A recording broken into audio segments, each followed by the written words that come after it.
and welcome to the UrbanTalk Podcast, where we talk all things urban, demystify development, and break down the barriers between the development sector and local communities. I'm your host, Belinda Barnett. Joining me today is Dallas Rogers, Associate Professor and Head of Urbanism at the School of Architecture, Design and Planning at the University of Sydney. Today with Dallas, I'm going to be discussing what I think is the saucy topic of unsolicited urbanism and deal-making in planning. Welcome, Dallas. It's great to be here. Thanks for the invite. Dallas, you have many achievements to your credit. So I'm just going to run through some of those now for our listeners.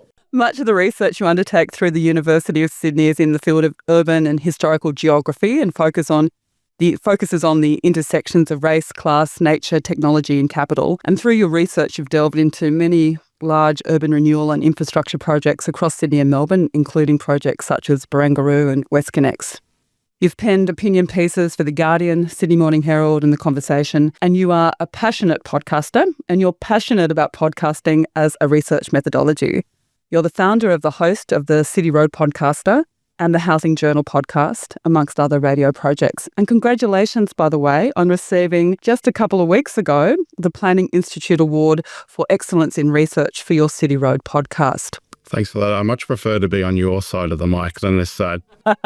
Oh, no, I think it's going to be good having you on that side of the mic, particularly with what we're going to be talking about in your research into it. But before we get started, though, talking about deal-making and unsolicited urbanism, can you quickly tell me about your interest in podcasts and the role that you see them playing in education and the planning profession? I've had a long interest in radio, actually. So that goes all the way back to when I was in high school, and I set up a radio station in high school where we would broadcast music essentially into the playground. And we had a whole radio station, a circulation of people that would come through there. And when I became an academic, when I was a postdoc, just after I finished my PhD, I got a postdoc on a project looking at large-scale public housing redevelopment, and it was an international project based in Sydney and Chicago, and it was a comparative analysis.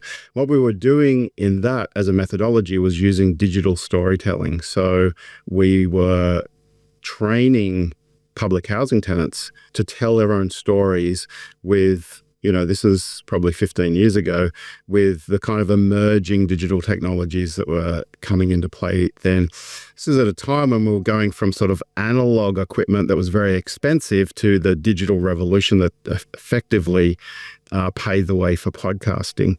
And I felt like I needed a little bit of training. So I went to the Australian Film, Television and Radio School, AFTRS, and did a course in postgraduate course in digital content production, focusing on radio. In the first week in that course, when we sit down, they were like, "There's this thing coming. It's called podcasting. It's gonna revolutionize everything." And this training actually was in radio documentary, but when we got in there, they're like, "Forget radio documentary. Everything's going to be podcasting." So from the beginning, I've been very interested in the use of digital technologies, the democratization of digital technologies, and what that will mean for how we communicate high quality research data and conversations about particular issues. And, this podcast that we're in today is part of that democratization, which I think is very, very important. For that course, they put us into teams, and I got put into a team with two other people that also had an interest in academic podcasting. One of them was a radio producer from Byron, and another one she was actually already a podcaster from Perth, and we had to come up with a project. Because we had an interest in academic podcast or academic material, we decided to create a show around interviewing academics about their ideas in short form. We called it Sound Minds Radio, and we produced 5 episodes as part of our course, and we had to create a website and the whole thing, all the episodes. And then we got really good marks for it, and the teacher there said, "You should pitch this idea to the Community Broadcast Foundation," which is the national community radio platform, which we did. And then our show got on the Community Radio Network, which is the national community radio platform, and was broadcasting sort of around the world. that was very broad. So it was any topic to do. I did episodes on childbirth and urban planning and everything. And when I moved to Sydney, I decided to stop that and do a podcast that was just very focused on what I'm studying around urban issues, but also with the view that it could be built into teaching. And a big part of City Road was making sure that our podcast episodes were compatible with our teaching, and they're being built into teaching programs all over the place. So I'm very interested in radio and podcasting as research method, like the public housing research, but also how we could use it for teaching. And I'm very interested in what you're doing, which is kind of industry side podcasting as well. I think it's just so important that the narratives about what's happening in our cities are not controlled by just a small collection of powerful actors. Yeah, I agree with you. And look, and we certainly see a huge opportunity to use podcasting more in community consultation.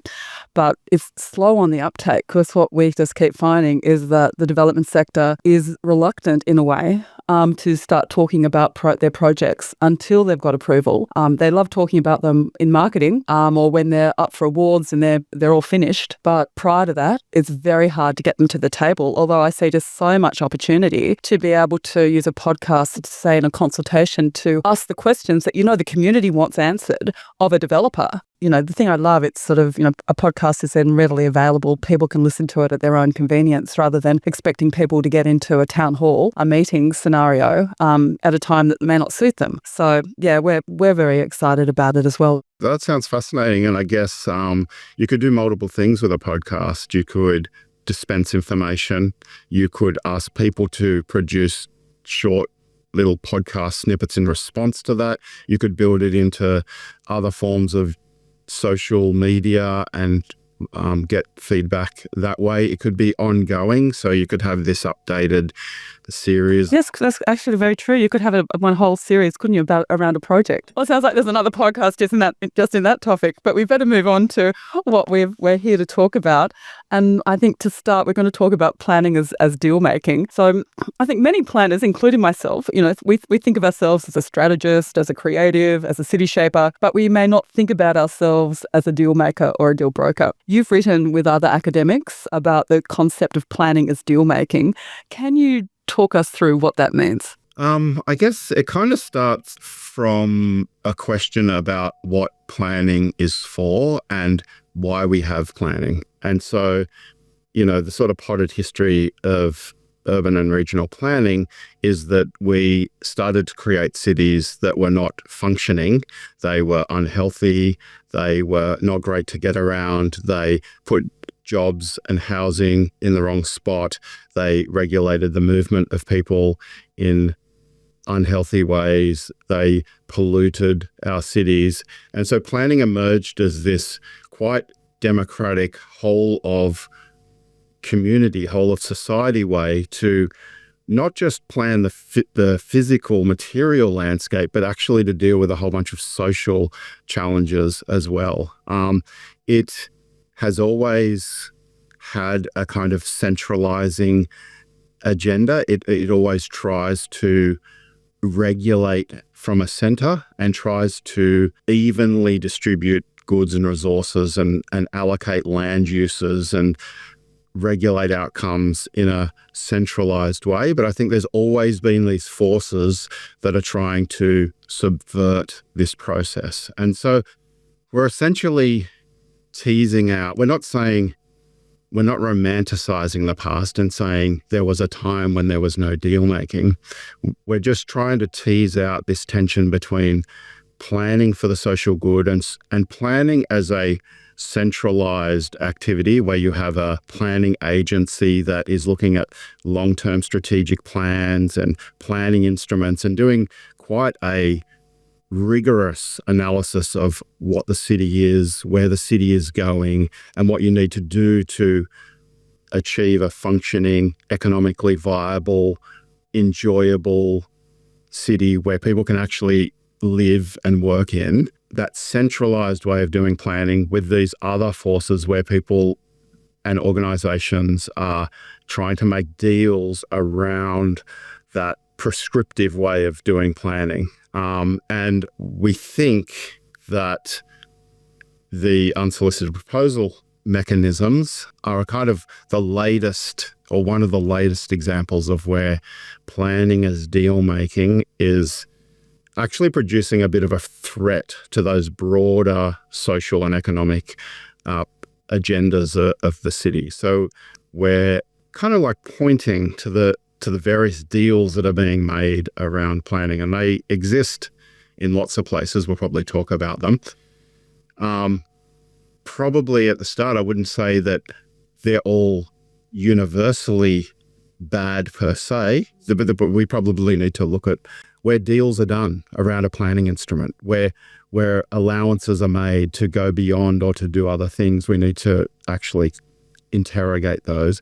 We need to also look at the rationales that are being used for saying things like the planning system's broken and other things. We need to critically interrogate those. I mean, it's interesting. So when you think about preparing a DA, a rezoning proposal, a voluntary planning agreement, they're all activities that typically involve a series of discussions or negotiations with a consent authority, whether that be a local council or a state level. But yeah, they all could easily be labelled as deal brokering. And I think the interesting thing is that, deal making, how does it really sit then with what you're saying with like compliance frameworks and regulations? It's sort of in some ways is almost always implying that you are looking to step outside of those frameworks. We see Clause 4.6 variations coming into the planning process that automatically assumes that you are going to step outside of a set regulation. Yes, you've got justification for it, but from the start, it's assuming that the control is negotiable. Is negotiable. Yeah. Is negotiable. Yeah, and I guess that's probably, a hardcore technocratic view of planning is that maybe that shouldn't exist.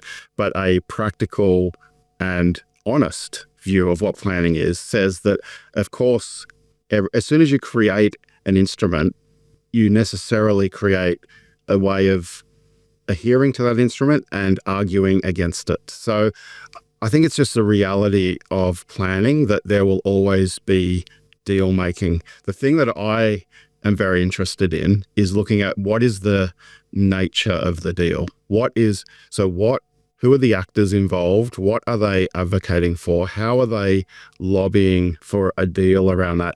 And what will be the outcome of that deal that is done? Is that collectively beneficial? Is that just beneficial to the parties involved? And I think that the methodological work, if you like, of labeling planning as deal making, at least for us academics, is to say, we can look at this. We can look at the deals that are made and ask questions about them. And the questions can be easy to ask, and the answers can be very complex, and they're not necessarily good or evil. They're normally complex deals and complex outcomes that are short-term, medium-term, long-term. But I think that the trick is to ask, which planners do all the time, what is planning for, and what deals are being done, and are they productive for us? I think it helps to think about it as a deal. That you are, as for a planner, I think it's useful for a planner to think that when they are writing their SEE or they're writing their scoping proposal for their rezoning application, to think about it as a deal. I think one of the key problems we have is with one of the player of being the community, being the residents of an area, that they are the ones that I think struggle with the concept of deal making, because for them, they're involved in a process that sets the regulation. When an LEP is made, it's all rah, rah, rah, let's have the community consultation. When the local strategic planning statement is made, let's come on board, come to the workshops, tell us what you want for the future. It all gets written. And then suddenly the DAs start coming in response to those new set of controls. And they're saying they're not conforming. They're stepping outside of that controls. Because as planners, we know it's very hard to create a set of controls that is going to work on every single site. There has to be some movement, some flexibility there. But I think for that player, the player of the community, it's incredibly difficult to actually understand what is happening at the table. Yeah, it's very interesting historically. So we've always had a tension between the local and the metropolitan, and we plan and regulate at those two levels as well as the national and state and other. But they are two key in cities, the local and the metropolitan are two key tensions. And we have had a kind of, I would argue, and I have argued, that we are kind of seeing a kind of what we call a new regionalism. So a drift away from the local. Yeah. Especially maybe not in the strategic and visionary phases of planning, especially visioning and strategic thinking at a local level, but definitely at the when we're making decisions and we're approving proposals. And we see this in Part 3A and other things, this shift towards metropolitan planning authorities and state significant projects. So I think that this is a particular challenge for local communities who maybe in the past could have, and also council amalgamations when councils were smaller, could have leveraged a bit more local power. It's increasingly more challenging when we're seeing this push towards the metropolitan. And I'm not against metropolitan planning. I think that actually metropolitan thinking and planning is extremely important. And that's why I'm not per se against state significant projects. It's the nature of the deal that occurs in the state significant process. So I think that local communities are in a really tough place at the moment, where their power to act is confined and not always visible. Sometimes it's moved up front and they don't get say down the line when they want. Sometimes all the decisions are made up front and they get a say a bit later and all the decisions are made. So I think it's a very interesting time for local community level action, and made more complicated, I think, by the whole NIMBY, YIMBY discussions that circulate, which tend to polarize and label communities, I think, in very problematic ways. Yeah, I agree with you. And I think when you go back to the origins of the Environmental Planning Assessment Act in 1979 that Neville Wran introduced, which was very much in response to a lot of the protests and the green bans that Jack Mundey led, particularly trying to save areas like the rocks. And it was important. It was the first time that community consultation or community participation got built into a regulatory process. And it is difficult now to see, with the way, I guess, the planning system is evolving, communities being marginalised. Yeah, it's interesting times. In one of the articles that you co-authored with Chris Gibson, you talk about planning as deal-making becoming normalised through unsolicited urbanism. What is unsolicited urbanism? So it's an idea, really, that we're using to ask the questions that I just put on the table around what is the planning system for, what is deal making. It's a riff off, if you like, unsolicited proposals, which is a specific planning mechanism that got introduced and very quickly morphed into something else. So it has this basis in unsolicited proposals, but unsolicited urbanism is a question about who holds the power to make the big decisions about our cities. How are we thinking about the allocation of resort, who gets to use what patches of land, what land is up for grabs for which groups, for community, for industry, for government, for hospitals, for schools, how those decisions are being made, even down to things like how are we doing procurement, how is the government engaging with the private sector, who's building what and how are those contracts being made, how are things being funded. And we think inside here is some pretty interesting changes happening behind the scenes to how we actually do things like urban development. Particularly, we started at the mega scale. We started at Barangaroo, which we might talk about, but it very quickly got down to car parks. And that was something that was quite interesting in this. So unsolicited proposals are an instrument and a policy, and unsolicited urbanism is this question that we had as academics about what does the introduction of a mechanism like this mean for a city like Sydney? Okay, well let's move on, because you've done a lot of research around Barangaroo, and I guess putting forward that it was unsolicited proposal. But Barangaroo was not without controversy. 20 years on, I think it's interesting to see how the project, or the history of the project, is now promoted. So I went on to, knowing that we're going to talk about this, I went on to the Barangaroo website and I looked up under the heading of history of the project. And I just want to read a little bit about what is said on that website before we start talking about it. This is a quote. Barangaroo weaves the past, present and future with innovation, architecture and public open spaces. A remarkable addition to Sydney, Barangaroo combines innovative and inspiring architecture and public places, Sydney's best restaurants and iconic cultural attractions.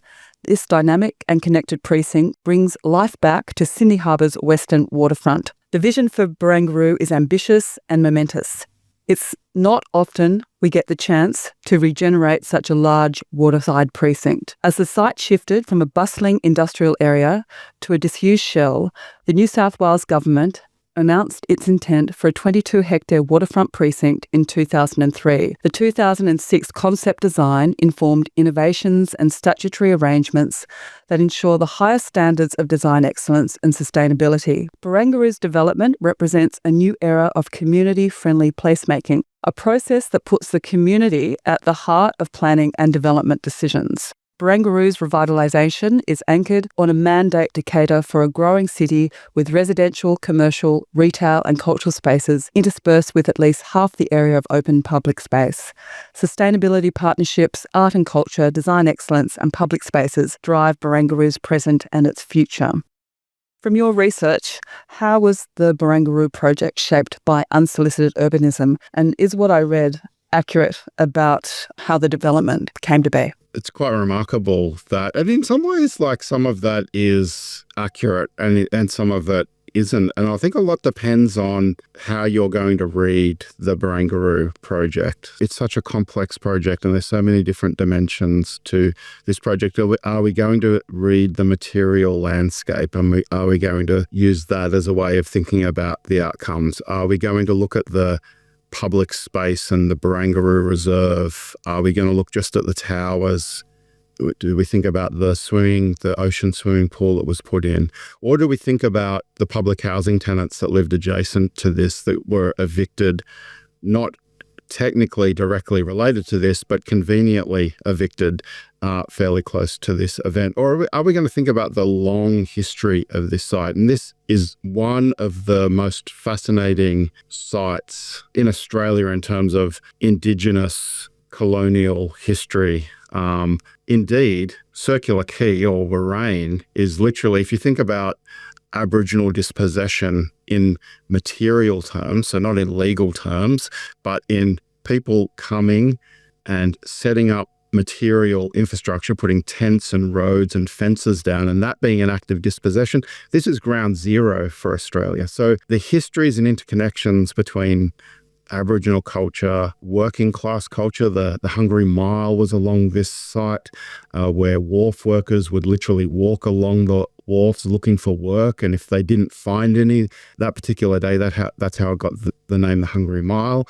A lot of those wharf workers were living in the public housing, or intergenerational families were living in the housing. So it's such a complicated site.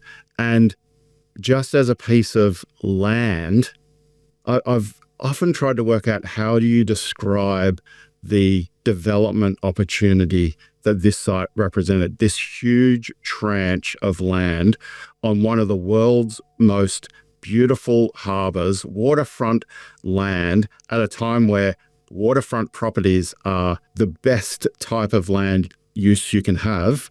Hasn't always been the case. For large parts of the industrialisation of Sydney, we actually turned our back to the water and dumped a whole bunch of nasty things into it. So this huge tract of land, extremely high value. It's not once in a generation. It's not once in a lifetime. It's kind of just once. This is an opportunity that will only ever exist once. So the question, I think, has to be, what is the best use for this land that exists there? what should we use that land for? And I don't know if you remember when they first removed all the shipping container lifts off that huge concrete platform that existed there, and they opened it up to the public, and you could walk around. I took my kids down there. It's just this huge, big concrete platform. People were just walking along there, and the narrative at that time was we're going to turn this into an asset for Sydney-siders. Barangaroo is going to be a place for Sydney and for Sydney-siders. And partway through the conversation, I think when they were talking about the casino, this was later, bookending this peninsula from, we'll have the Opera House at one end and we'll have this casino at another end. So this is how important this site is for Sydney. For me, the question is, what became of that vision? What became of that vision for a place for all of Sydney, a place for all of Sydney-siders? And for me personally, that is not an easy question to answer, because I actually like some bits of Barangaroo materially. I don't like other pieces. That's just completely subjective preference about what I like in the city. I can put on the table what I like. I love Barangaroo Reserve. I love the swimming pool. I like what they've done with the shoreline, even if they've kind of part recreated the 1788 waterline. There was a lot of tension about what we remember. I think they could have done better, my personal view, materially, on the south part of the development. But most importantly for me, it's the governance process that I think was the real problematic part of the Barangaroo development, and what it kind of tells us about who we are at this point in time and the legacies that it unleashed, if you like. And what do I mean by kind of what does it tell us about? One of the things I get my students to do, we go down to that whole area and we do this thing called reading the landscape. So we're reading the material landscape, infrastructure essentially, for what it tells us about what Australia is or was at certain points in time. And so we walk through the rocks, we look at all of those colonial buildings, and we think about what they were and what they've become. We look at the Harbour Bridge and we say, what does that tell us? We look at the Opera House, we look at the Cross City Tunnel. And each of these things tells us something important about what Australia was at a particular point in time. The rocks, our colonial history, and how we remember that through adaptive reuse in the present. The Harbour Bridge was an engineering marvel, and it was an engineering marvel at a time where if you wanted to demonstrate you are post-colonial, you do a huge engineering project. And that's what that is. It's saying, look, we are not some colonial backwater, we are progressive because look what we can build. And it is a pretty amazing how they built that. The Opera House is similarly a cultural piece of infrastructure that says we are not just technically savvy, look, we are also cultured. So the question I ask my students is, what does Barangaroo say about who we are at this point in time? And they always point to the casino. And they say,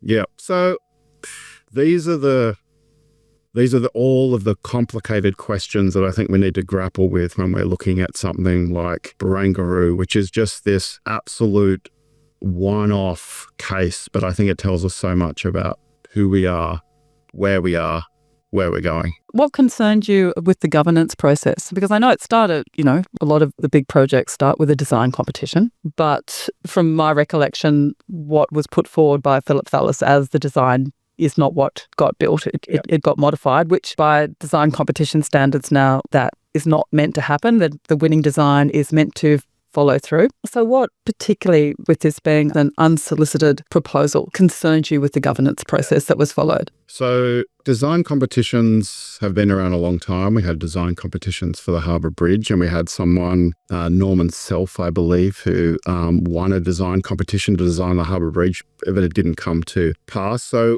there is a bit of a history of having design competitions and them not working out. But I think the Barangaroo one is particularly interesting. So the kind of like potted history of this is we get the Hill Thallis team bidding in an international design competition to rethink what this then was just a concrete plate of huge plot of land. And out of this sort of international collection of people, a local architect, which was a firm, which was amazing, kind of wins the brief. And they design a program of works, which I think actually goes to the blurb that you read out in the beginning. They were really thinking about how do we create an asset for the people of Sydney. So they weren't thinking about highest and best use. They weren't saying what is the best return on investment that we can get from this incredibly valuable piece of land in economic terms. They were thinking about how do we create a place for Sydney-siders, for all of Sydney-siders, whether you're rich, poor, or otherwise. And of course, it needs to be financially viable. So how do we build that in? And their design was lower in terms of how much of the skyline it would take up. It was pulled back from the shoreline and was higher buildings were tighter in with the CBD. It reserved a lot of space, public open space for the community. It really preferenced that. It did cut a big hole in the piece of concrete to create a swimming pool, actually. Wow. Yeah, in the site. I love the Hill Thales plan, but I'm actually a bit of a fan secretly of the other pool that they put in around the corner. Yes, yeah, no, that's lovely. Yeah. So yes. that is one thing where I think in design terms, I kind of like that design feature as well. They didn't recreate the 1788 waterline. They were thinking about other layers of history here. So we have obviously Indigenous country, Gadigal country there that is there, will be there, always will be there. And then over the top of that, we have these working colonial, convict and merchant histories. We have the working class wharf workers history. We have the Hungry Mile. So a very complicated historical, cultural landscape.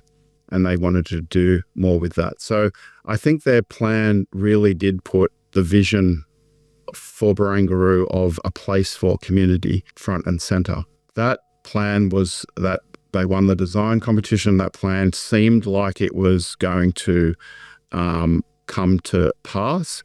And then sort of out of nowhere, another bid sort of just arrived on the scene, or another proposal. And there was no way, effectively, legislative way to accept the proposal at the time. So the New South Wales state government had to basically create a piece of policy to allow the unsolicited proposal bid to come. So this was a collection of developers and financiers and, in the end, a casino operator who dreamt up a different use for this site, a use that would be more focused on highest and best use in economic terms for the land. It would reconfigure the urban design in different ways. In time, it would propose a casino literally in the harbour to start with. That contravened maritime rules. So then they dragged the casino out of the harbour, cranked it up a bit higher. And I think there's a lot to say about these competing visions for what we should use this site for. Me personally, I'm a big fan of the Thales Hill proposal. I think that would have created a very different type of space, a space with a lot more opportunity for a lot more people of Sydney. And I can tell you a funny story later about what I mean by access to these places and who these places are for. A lot of this area has now been cordoned off for commercial workers and others, and smaller parts for what you might call the general population. So this unsolicited proposal comes out of nowhere, and the New South Wales government sets up this process by which they can take this unsolicited proposal. And in there, they do a very specific inversion.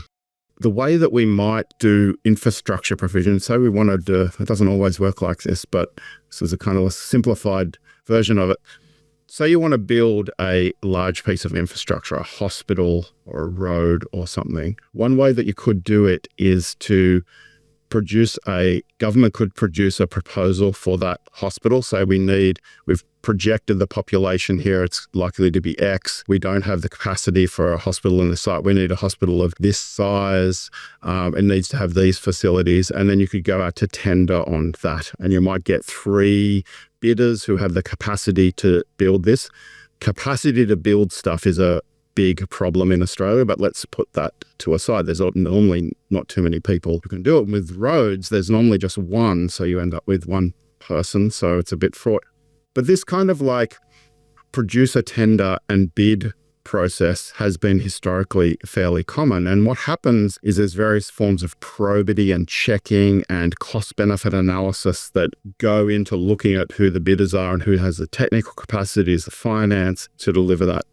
There was a complete inversion with the unsolicited proposal, and that inversion was, what came out of this process was that coalitions or consortiums of developers and financiers and others could actually start to look across the urban landscape of the city and find sites like Barangaroo. And instead of producing a bid in relation to a tender for what the government saw was the appropriate use of that land, they could actually pitch, and this is the unsolicited proposal bit, they could pitch a proposal to government to say, this is what you should do with that land.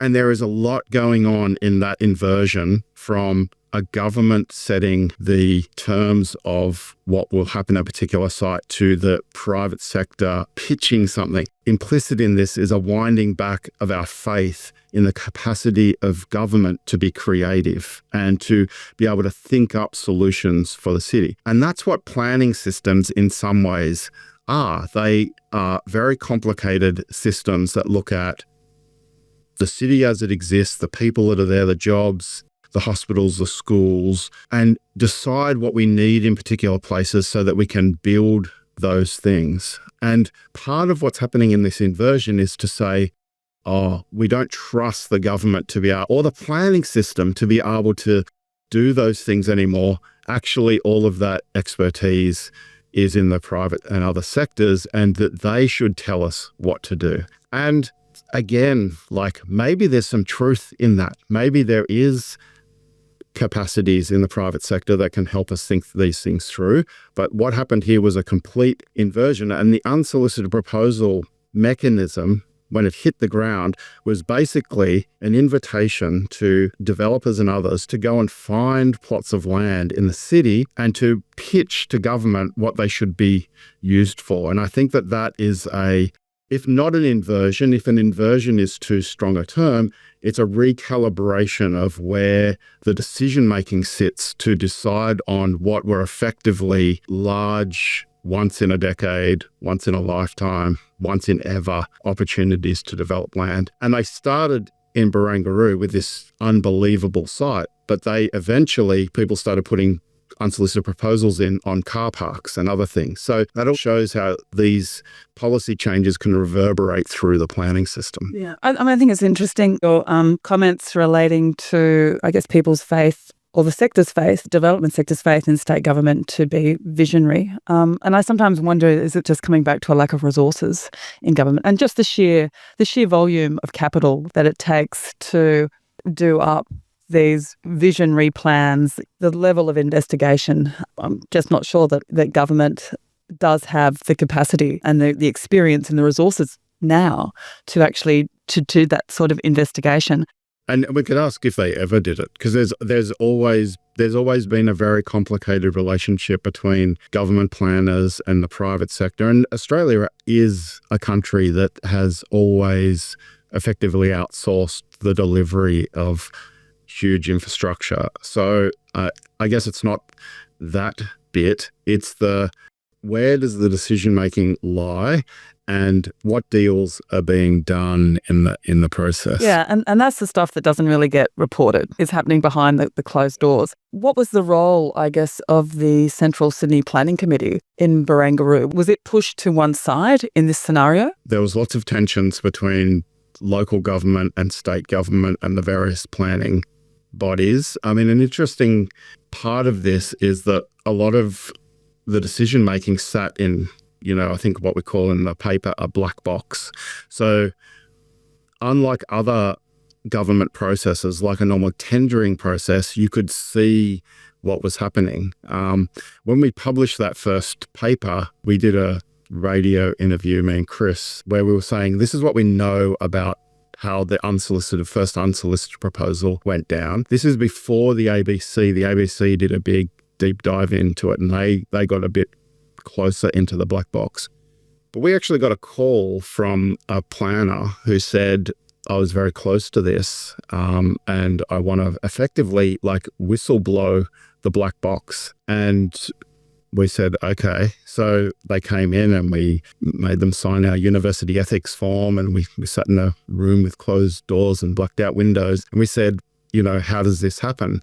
And the deals for the unsolicited proposals were happening both at a very high level and with very few people. So part of what's happening here is a smaller number of people that exist, and this is another recalibration across the public, private, and other sectors, not just inside government. There's a small coalition of people that are brokering the deal here, and I think that this is another move away from how we've traditionally done planning. Planning is normally a fairly bureaucratic, big process with lots of checks and balances in it as well.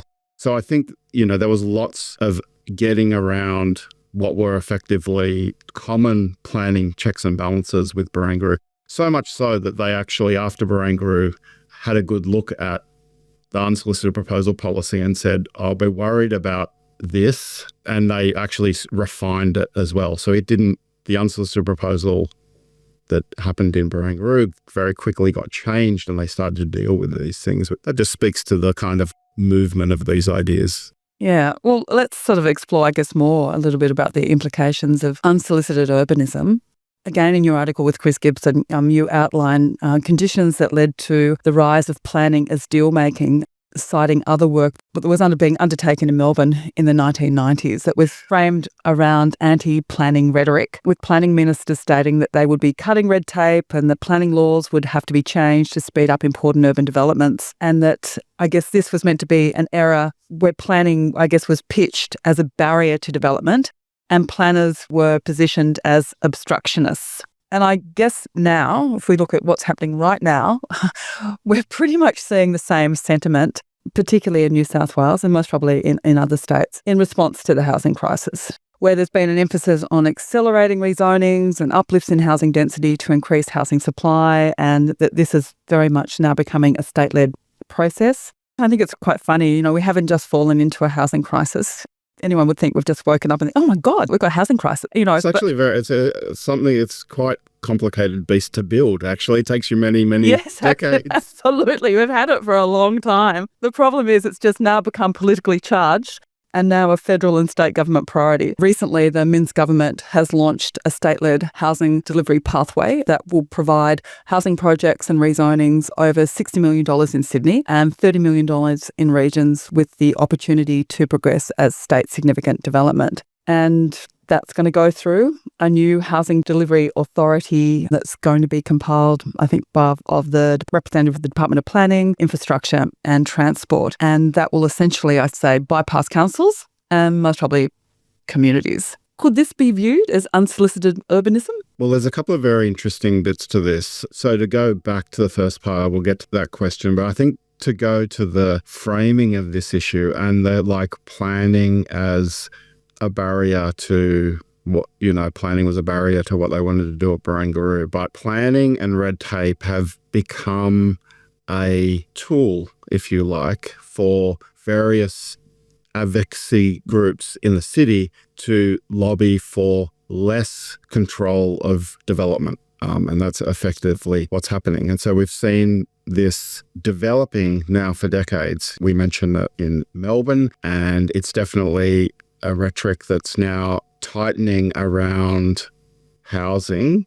And the problem with that idea is that I think it misunderstands what planning is. Planning necessarily is a set of decisions about land use, and it is almost by definition going to control, regulate, limit, allow certain types of development to take place. And it's going to do that because of a set of outcomes they're trying to achieve. With the housing question and the planning as a barrier, and particularly the way that red tape and planning system has been connected with the supply question about if only you remove the burden of the planning system or you speed up the planning system or you reduce that red tape, this will necessarily lead to a collection of supply, some supply that will therefore deal with the housing problem. That equation is quite problematic, and there's lots of tension over an argument about the validity of that argument. And as academics and as urban planning academics, we get caught up in it. And I often find myself arguing with development lobbyists about this question. It can get very technical and get into the economics of these things. But they are ultimately questions about that have interests behind them. And planning has, in a kind of like simplistic utopian view, the planning system has an ideology that sits behind it as well. And that's about actually, that we've talked about many times, about trying to regulate and control a city. And the development lobby and the developers have a set of ideologies that are informing what they're doing as well. They are huge businesses that are operating very complex financial models and doing very complex land deals, and they have land holding costs, and they have all of these financial and technical pressures that they're trying to manage, and they have a particular way of viewing the city, and this makes the red tape and planning as the enemy seem a logical target for them. And I think that probably many of them believe if they could free up the planning system and they could wind back the red tape and they could free up land, that it would help address the housing crisis. I have some big concerns about that, but we can accept, I would argue that there are these competing interests that sit in here. So the problem with the Barangaroo and the Melbourne case, and even this one, is that we're seeing this narrative about the planning system being part of the problem for our city. And I think it's a problem because I would actually view the planning system as part of the solution to the city. And to go to your work, I actually see the planning system in partnership with the people who the planning system is there to serve, local communities, but also metropolitan communities. That collection of people is under threat. And I think that this is one of the problems here. And to speak very closely to I know I'm going like wildly off tangent here, to speak very specifically about local communities. Local communities are the way that people engage with a city. Urban planners train for undergrad normally and a postgrad degree to think in metropolitan scales, to think in city scales, to think about integrating infrastructure and jobs and regional and urban economies and all of these things. That's a very abstract idea. The way that people normally interact with their city is very locally. They live, sometimes work, sometimes not, have family, sometimes some people have kids, some people have hobbies. And so they're working at that level. They have a detailed knowledge at that level. And that seems to me to be an appropriate way to intersect with the discussions about what's happening in the city, and it's a leverage point to get them to think about metropolitan issues and other things. And I think that the way that the planning system gets cast in these debates is very problematic for that agenda, because, well, we don't want people to think that the planning system is the problem. We want people to think that the planning system, in partnership with developers and others, is actually the solution to the problem. And I think the planning red tape and the planning system as problem allows for deals to be made. So it allows for whatever's going to happen with this new housing policy.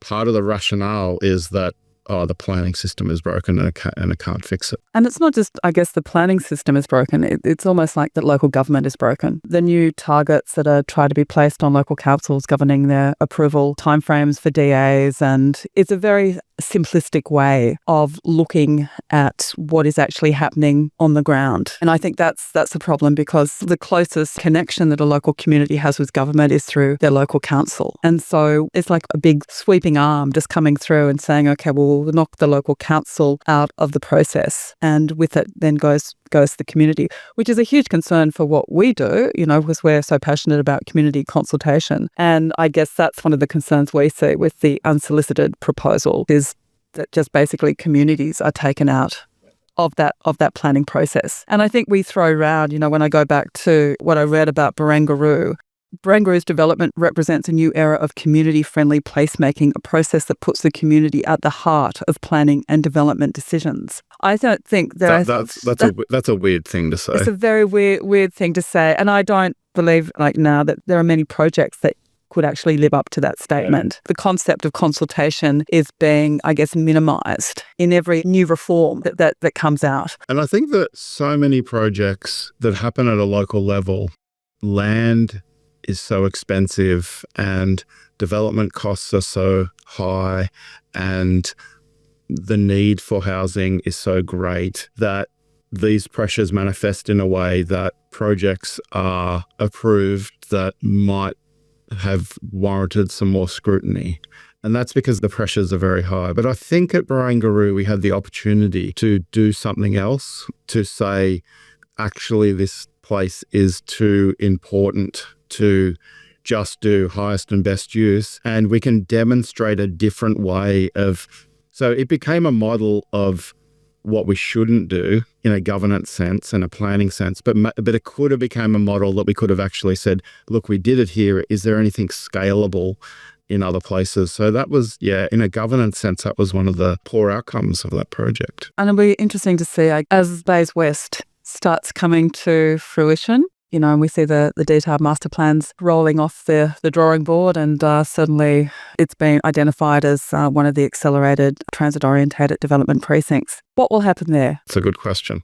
Another kind of like another Barangaroo level opportunity, actually. Yeah. Do you think that governments and communities are dependent on unsolicited proposals to achieve urban renewal and infrastructure outcomes? So if you track the history of how we do the provision of major infrastructure or things like Barangaroo, we've been trialling different models. So we had public-private partnerships and we've had unsolicited proposals. And I think there is a different, we had lots of problems with public-private partnerships, with providers cutting deals. Again, some of them, some cases being affected by the financial crisis and going to bankruptcy and other things. I think the unsolicited proposal process created some weird outcomes. But I think if we think about how we put together this very complicated set of actors, I think that's what we're experimenting with now. So we're experimenting with how do we put together government, local and state as it exists, and the capacities that exist in local and state government to plan our city, with the new kind of financial sector that is funding a lot of these projects, the relatively small set of actors that are big enough to pull off these projects, whether they're road projects or they're development projects or they're urban precinct projects. What's the best way to bring this set of actors together to get the best outcome? And I think what's happened recently is that we have had this government's no good at doing this. And so we need to let the private sector and the financiers work out how to do this.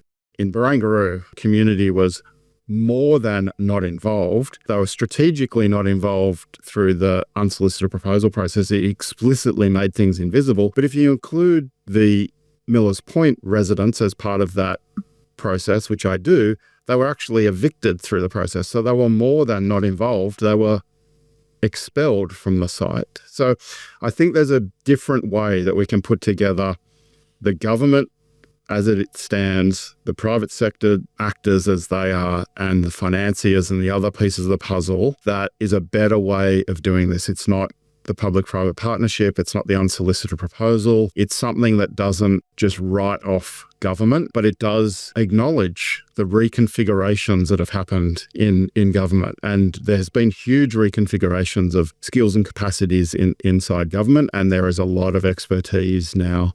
Most of our urban and regional planning students that come through our school go into the private sector. So there are huge skills there, but it's about how you put together this system. And I would argue we're letting the financiers and the development sector drive too much of this debate, and we need more government leadership, and we need more local and regional community input, which is there, but actually the deal means it gets undone. We get stuff into strategic plans, and then it's like Part 3As and state significant projects mean that deals get done. And I'm not against state significant projects as an idea. I think that's actually quite advanced. There are things that are state significant and need their own valid pathway. Yeah, but they need to be treated like state significant. And what is state significant? It's important for the state. And so that means it's important for the people of the state. I think the problem with state significance is it's been associated with this concept of fast tracking rather than, as what you've just said,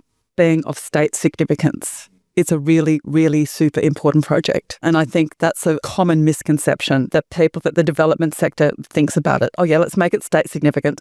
I get fast tracked. And speed, velocity is important, particularly for the providers of infrastructure, because speed relates to cost, because there are holding costs and there are all sorts of costs that relate to speed. So two things affect your business model more than many other things. One of them is holding costs and the other one is approval costs. And they are the two things. So this whole red tape planning system in the way argument is essentially about the velocity of getting from project idea to delivery. And the things that sit in there as a barrier actually are the planning system and local residents. And so this is a big threat to community consultation, because community consultation takes time and it takes revision. And this is where I think actually we need a more complex relationship between government and the private sector for how we do things. Because if these are,